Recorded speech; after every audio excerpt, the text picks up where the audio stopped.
You got to get out and vote. The U.S. presidential election will come down to who wins the Electoral College, not who finishes first in the popular vote. Here's a rundown of how it works. When voters cast ballots for a presidential and vice presidential candidate, they are actually voting for a group or slate of electors. Each state in the U.S. is apportioned a certain number of electors. Nathaniel Burkhead is a professor of political science at Kansas State University. The way that it works is rather than having a national popular vote,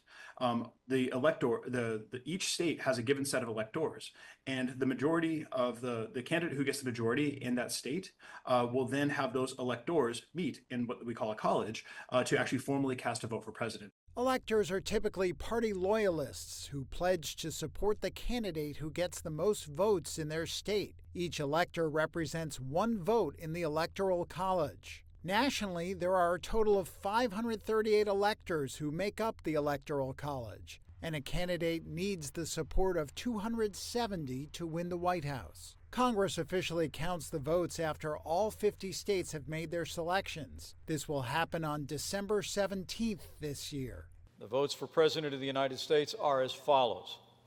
Joseph R. Biden, Jr. of the state of Delaware has received 306 votes. Donald J. Trump of the state of Florida has received 232 votes.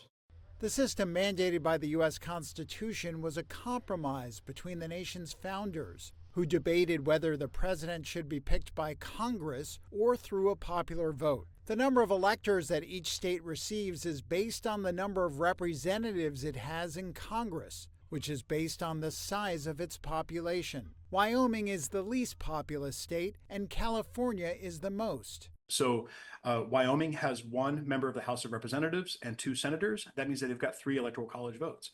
By contrast, California, which is very populous, has, I believe, 52 representatives and then 2 senators, so they have 54 Electoral College votes. Winning a state by a large margin is the same as winning by 1 vote, so campaigns tend to focus on states where a small shift can deliver all of its electoral votes.